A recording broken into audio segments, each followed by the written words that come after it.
سلام بچه، حالتون چطوره؟ امنم، خوش اومدید به کانال خودتون.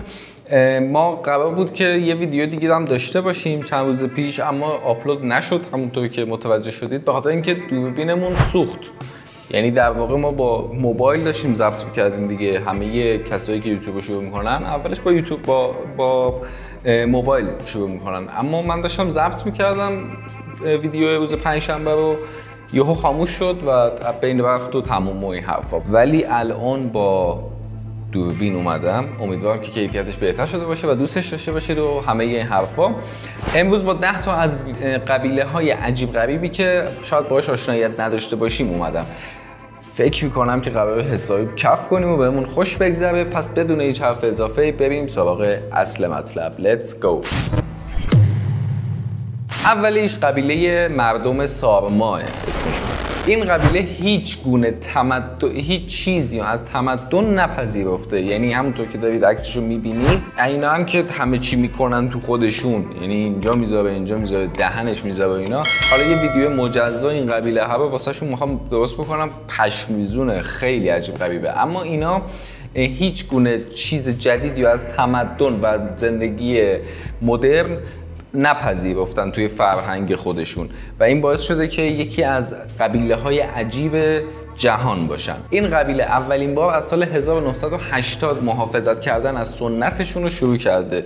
چه زمانی بوده؟ زمانی که اولین دسته پزشکان برای درمانشون رفته بودن. یعنی اونا بدبختا رفته بودن اینا درمان بکنن، اینا محافظت کردن از خودشون. حالا اینکه چگونه از خودشون محافظت کردن رو توی اون ویدیو اصلی خودش حتما خواهیم داشت.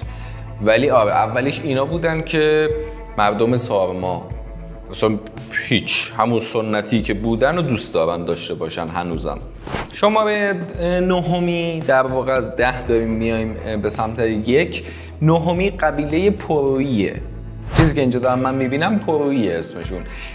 دانشمندا دنبال این قبیله بودن که پیداشون بکنن، اما خیلی اتفاقی یه گروه گردشگر اینا رو توی تفریح و حالا این توری که رفته بودن و اینا این قبیله رو پیدا کردن. بعد نکته جالبش اینه که این قبیله که این دوست فرتوتی هم که دارین مشاهده میکنین کنار من، کل این قبیله در تلاش کردن که با این گروه گردشگر یه ارتباطی بگیرن، اما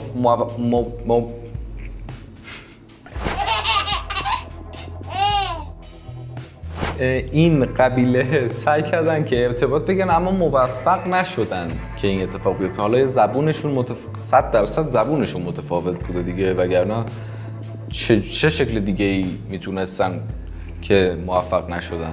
به هر حال این دوستان هم نتونستن اونطور که باید ارتباط اجتماعی بگیرن و همین، یعنی فقط دانشمندا فهمیدن که اینا هم هستن.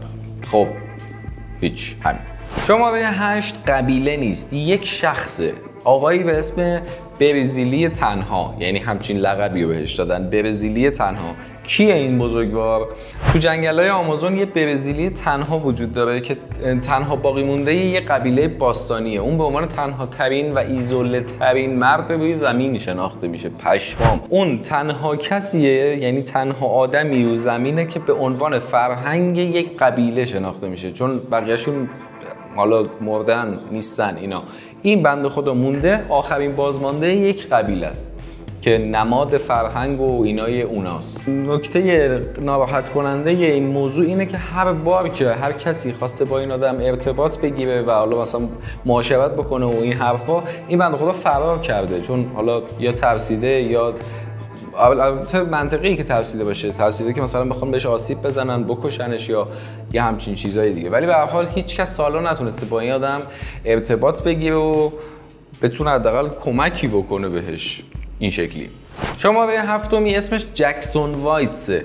حالا نمیدونم این اسم قبیله است یا اینم اسم یه شخصه، اما چیزی که وجود داره، این عکسی که دارید میبینید این شکلیه که یه قبیله سرخپوستی هن که از دهه 1700 هیچ ارتباطی با جامعه بشری نداشتن و تو سال 1790 اینا توی یه منطقه کشف شدن که الان در حال حاضر نیویورک اونجاه.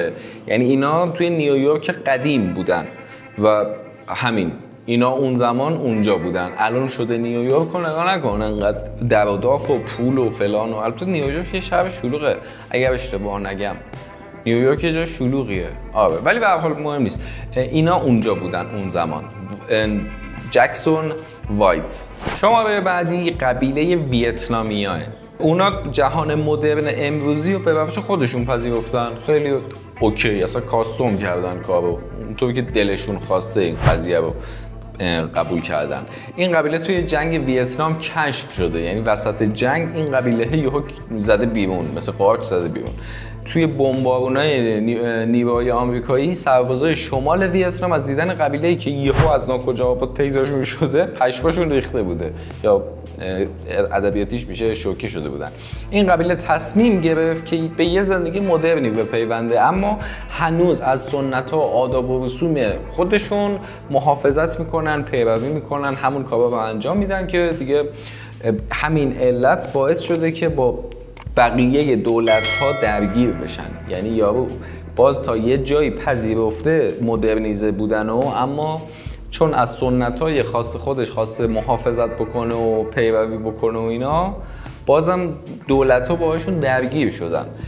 که آقا گو خوردین، مثلا شما بیخود کردید که سنت. خیلی خیلی باگه این جبرای دولتی حالا هر کشورها، خیلی به نظرم آسیب زننده بوده و هست، همونطور که داریم میبینیم دیگه. شماره پنجمی قبیله دوباره نیستش اما خیلی عجیب غریبه. آخرین آمریکایی اصیل، یعنی این بزرگوار که تصویرشو دارید مشاهده میکنید توی سال 1911 از جنگلی توی کالیفرنیا بیرون اومد یهو رندوم. وقتی اون تو سال 1908 تصمیم گرفت که به جنگل بره، تو اون زمان درگیری زیادی با سرخپوستا وجود داشته. یارو ببینید واسه چند سال پیش بوده، 1908، یعنی اول قرن 19 هم در واقع که با سرخپوستا آمریکا و اینا جنگ داشته و این صحبت ها.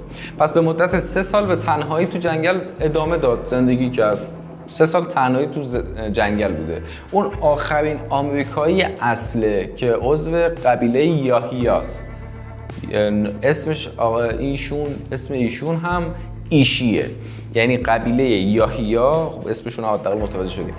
آخرین عضو قبیله یاهیا به اسم آقای ایشی، این دوست گرانقدر و زیبامونه.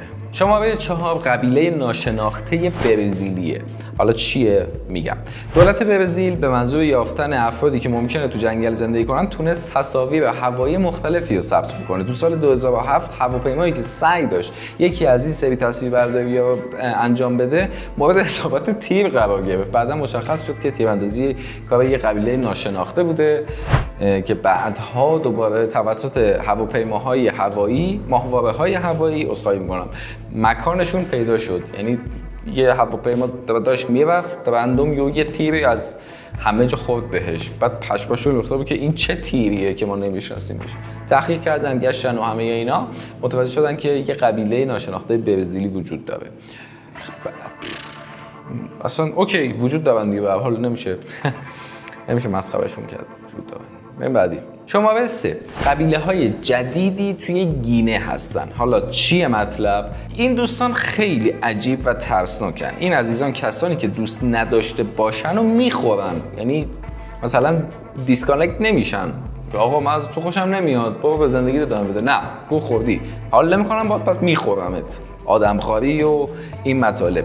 مناطق روستایی پاپوا در گینه نو تقریبا ناشناخته مونده، مخصوصا اینکه هشدارها و شایعه‌هایی درباره انسان‌های آدمخوار در این مکان وجود داره. افرادی که معمولا سعی می‌کنن با قبایل گینه ارتباط برقرار بکنن اغلب ناپدید میشن. خب یه تئوری دیگه هم ممکنه وجود داشته باشه، انقدر اونجا خوش میگذره که یارو مثلا بر نمیگرده. نمیشه این؟ به نظر میشه ها، ولی قیافه داداش داره میگه که اصلا اونجا قرار نیست بهت خوش بگذره. یعنی از برمودا ترسناکتره. بری یک شانس داری، اونم اینه که تو برخورد اول باهات حال بکنن، اگر این اتفاق نیفته میخورنت. شماره دوم عجیب ترین چیزیه که توی این برنامه شما میتونید ببینید. 9 انسان پینتوپی. که عکسشون اینه. یعنی این بزرگواران 9 انسانی هستند که کلا این قبیله 9 تا آدم توش بوده. هیچ چیزی این عزیزان درباره تمدن نمیدونن. تو سال 1984 استرالیایی ها این 9 تا رو پیدا کردن که به صورت قبیله‌ای زندگی میکنن. آخه 9 نفر حتی دو رقمی هم نیستن، چه شکلی اینا قبیله‌ن؟ به هر حال به ما ربطی نداره. این بهشون گفته شد، یعنی پیشنهاد دادن که آقا بپیوندید به زندگی مدرن، نمیدونم غذای زیادتر، آب کافی، لباس میدونی. بهشون پیشنهاد دادن، 8 تاشون تصمیم گرفتن که اوکی بدن و ملحق شدن و ختم بخیر شد، عاقبت بخیر شدن. اون یه دونه احمق تصمیم گرفت که بمونه توی صحرا. بدتر شد، یعنی این همین 9 نفر یه قبیله بودن که از این 9 نفر 8 تاشون ول کردن و رفتن. یه نفر موند. الان اون یه نفر توی اون قبیله مونده. چرا باید یکی همچین چیزی رو بخواد؟ چرا واسه یکی باید هم چیزی قبول بکنه؟ و برمیگردیم به آخرین قبیله عجیبی که وجود داره. این قبیله واقعا ترسناکه. اسمشون هستش سنتینل ها یا سنتینل ها، نمیدونم درستش چه شکلیه. اگر توضیح این شکلیه، اگر میخواید خود را به درد سر بندازید، یه سر به جزیره سنتینل شمالی جایی بین تایلند و هند بزنید. یعنی اگر کرم داری دوست عزیزم و میخوای که جونت رو به خطر بندازی، برو پیش این عزیزان. قیافه ترسناکشون که داره میگه که خیلی وحشیان. کلا 250 نفر توی این جزیره زندگی میکنن که هر کسی ببینید دوراش پیر، جوون، زن، مرد وارد این جزیره بشه و به این ساحل برسه بهش حمله میکنن. یعنی یه جوری حمله میکنن که تیر کمون دارن اینا، یعنی پارت میکنن اگه برسی. و تا امروز هر چقدر که تلاش شده با اینا ارتباطی گرفته بشه و بتونن بهشون بفهمونن که بابا اصلا زندگی این شکلی نیست، با شکست روبرو شده. لپتاپ ایرور داد. حتی لپتاپ تو این صحنه ایرور میده. آره اینا اصلا قبول نمیکنن که هیچ تمدنی وارد این 250 نفری که دارن بشه. یعنی کلا وحشی نمیشه گفت، خوی وحشی هن دیگه داداش. آدم دارن میکشن دیگه، حمله میکنن بهت، یعنی زندگی تو فاجعه قرار میگیره. میخوابه تماما. اگر دقت کرده باشین یه هشتگی اضافه شده به اسم هشتگ پروژه 99.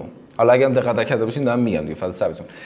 پروژه 99 چیه؟ به زودی دربارش صحبت میکنم، اما یه چیز معرکه بی‌نقص و بمبیه که تا حالا توی یوتیوب اتفاق نیفتاده. تا حالا همچین ایده‌ای و همچین اتفاقی توی هیچ کانال یوتیوبی نیفتاده. طبیعتا من خیلی به کمک شما نیاز دارم. لطفاً سابسکرایب کنید، لایک کنید و به دوستانتون معرفی بکنید کانال MN رو، چون قراره که یه کار وای اصلا بهش فکر میکنم خیلی حالم خوب بشه، ولی به زودی دربارش صحبت میکنم ان شاءالله تو خرداد ماه. بیشتر از این هم سرتون رو درد نمیارم. خوشحال و خوشگل باشید. خدا نگهدار.